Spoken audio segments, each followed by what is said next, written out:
1992 সালের 6 ডিসেম্বর এদিন বিশ্ব হিন্দু পরিষদ, বিজেপি এবং শিবসেনা পার্টির সমর্থকরা 500 বছরের পুরনো ঐতিহাসিক বাবরি মসজিদে হামলা চালিয়ে ধ্বংস করে ফেলে। এর ফলে পুরো ভারতে হিন্দু ও মুসলিমদের মধ্যে শুরু হয় দাঙ্গা। মারা যায় 2000-এর বেশি মানুষ। ঠিক এই মসজিদ ভাঙার 33 বছর পর ভারতের মুর্শিদাবাদে নতুন করে একটি বাবরি মসজিদ নির্মাণের ঘোষণা দেওয়া হয়েছে। এ নিয়ে চরম উত্তেজনা দেখা দিয়েছে গোটা ভারত জুড়ে। ফলে নতুন করে আলোচনায় এসেছে সেই সময় কি ঘটেছিল, কেন ভেঙে ফেলা হয়েছিল বাবরি মসজিদ, যে প্রথম ভেঙেছিল তার শেষ পরিণতি কি ঘটেছিল। এই মসজিদ ভাঙতে প্রথম আঘাত করেছিলেন যে ব্যক্তি, তার নাম বলবীর সিং। একসময় শিবসেনার সক্রিয় এই কর্মী হয়ে ওঠেন একজন পরিপূর্ণ মুসলিম। নাম বদলে হয়েছেন মোহাম্মদ আমির। মুখে লম্বা দাড়ি, মাথায় টুপি, গায়ে আলখেল্লা। কথায় কথায় বলেন আল্লাহু আকবার, আলহামদুলিল্লাহ। কাকডাকা ভোরে আজান দেন, আসসালাতু খায়রুম মিনান নাওম। একদিন যে বলবীর সিং চূড়ায় উঠে ইট খসিয়েছিলেন বাবরি মসজিদের, আজ তিনি যেন ভারতের বিভিন্ন স্থানে ভেঙে পড়া মসজিদ নির্মাণের জন্য ছুটে বেড়াচ্ছেন। ভারতের উর্দু একটি ম্যাগাজিনের সঙ্গে সাক্ষাৎকারে তিনি বলেন, আদেশ আসার পর আমি সবার আগে শাবল হাতে বাবরি মসজিদ ভাঙতে এগিয়ে যাই। আমি শাবল দিয়ে গম্বুজটির উপর আঘাত করলাম এবং ভগবান রামের নামে জোরে জোরে ধ্বনি দিলাম।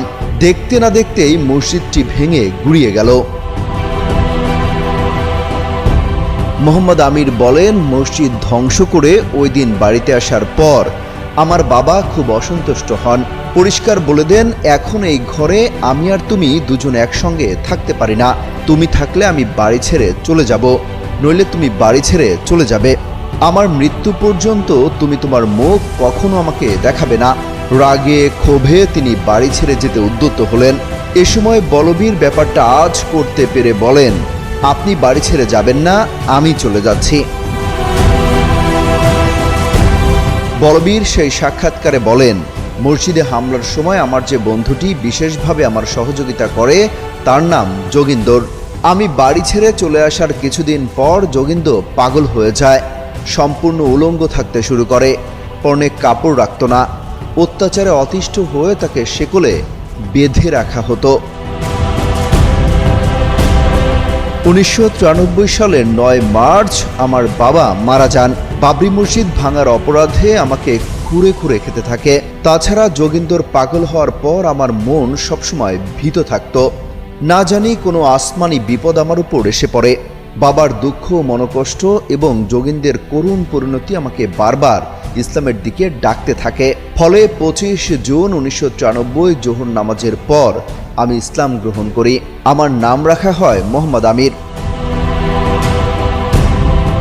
জানা যায় 1993 থেকে উত্তর ভারতের মেওয়াত সহ বিভিন্ন জায়গায় বেশ কিছু ভেঙে পড়া মসজিদ খুঁজে বের করে সেগুলো মেরামত করেছেন তিনি। বাবরির প্রায়শ্চিত্ত হিসেবে কম করে হলেও ভেঙে পড়া 100 মসজিদ মেরামত করার কথা জানান তিনি।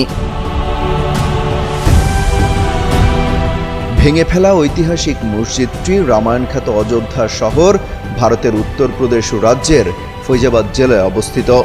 1528 সালে সেখানে সম্রাট বাবরের আদেশে একটি মসজিদ নির্মাণ করা হয়, যে কারণে জনমুখে মসজিদটির নামও হয়ে যায় বাবরি মসজিদ।